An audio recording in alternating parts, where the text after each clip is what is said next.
Good morning, everyone. Good morning, Rabbi. Good morning.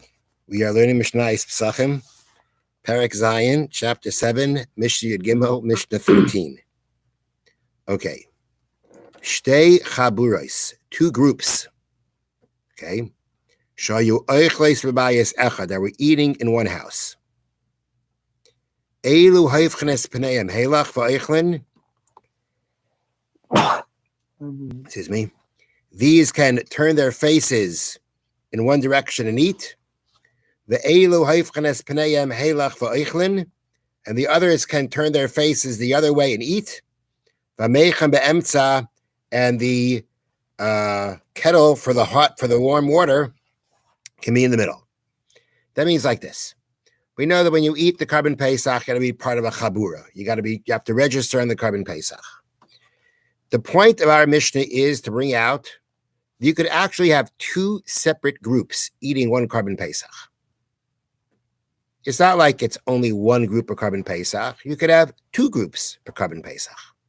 As long as they, so to speak, are nimna, they register for this carbon, they decide that this is going to be the carbon they're eating from, you could have two separate groups eating one carbon pesach. What makes them a group? The way they eat. There's one group here, there's one group there. This one faces this way, this one faces that way. They're separate groups. They're eating separately, and not only that, the Mishnah says they've got this meichem. The meichem is a kettle. Being that the wine was very strong, they had to dilute it with warm water. So they always had that, kettle of warm water there for diluting the wine. So not only are they basically eating and facing different directions, they've got something in between them. So we've really separated them into two groups. Doesn't make a difference. It's okay. You could have two groups eating on one carbon pesach. Now you had the shamash, the waiter. He was in charge of pouring the wine. There's one shamash, one waiter that is serving both groups. But he also has to be eating a carbon pesach. He's got a mitzvah that night also. He can only choose one group to eat the carbon pesach by, because even though two groups can eat from one carbon pesach, one person cannot eat with two groups. And these are all derived from Sukkim, from verses of the Torah. One person cannot be part of two groups. One person has to choose his group, and that's what he's got to stick with. But they're eating the same. Doesn't make a difference. If they're separate, you could only be part of one group. Mm-hmm. If you got two groups there, you cannot eat together with both. You could only eat with one. So now this shamash, he's a waiter. He has his group that he's eating with, but he's got to get up now and pour the wine for both of them. So the Mishnah says, and when the shamash, the waiter, gets up to pour the wine, kaifetz es piv, he closes his mouth. That means he stops eating. Umachzir es panav, and he turns his face until he reaches back to his group and he eats. That means like this. The shamash, who now is going to the other group, he has to make sure that no one suspects him of eating from that group also. So what we make him do is, if let's say he's in the middle of eating, he has to close his mouth. No more chewing. Keep your mouth closed. Number one. And number two, I guess, in a way that you can still pour the wine for the other people, you got to kind of keep facing towards your group. By doing this, no one is going to suspect that you're eating with this other group. So I hope that when you're pouring the wine for the other group, you're paying attention, not looking the other way.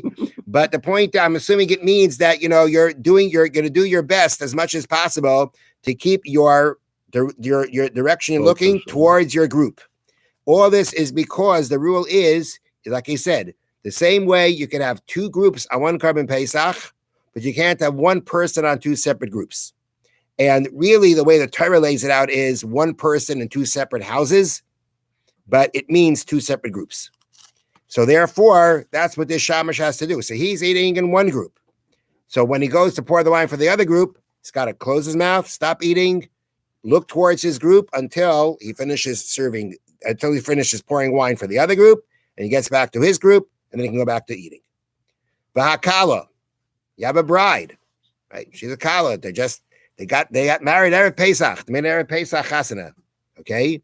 and now they are eating by the and now they're eating it's either Sheva Brachas or it is Sheva Brachas, it's the Chassid meal, and she's eating her carbon Pesach.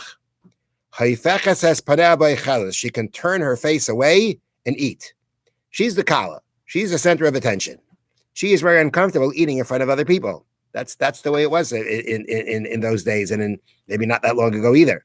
You know, she wasn't going to eat in front of other people, and everybody's basically focused on her.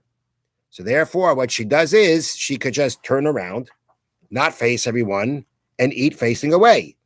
Now you may say, but if she eats facing away, it looks like she's eating separately. The answer to that is, that's okay.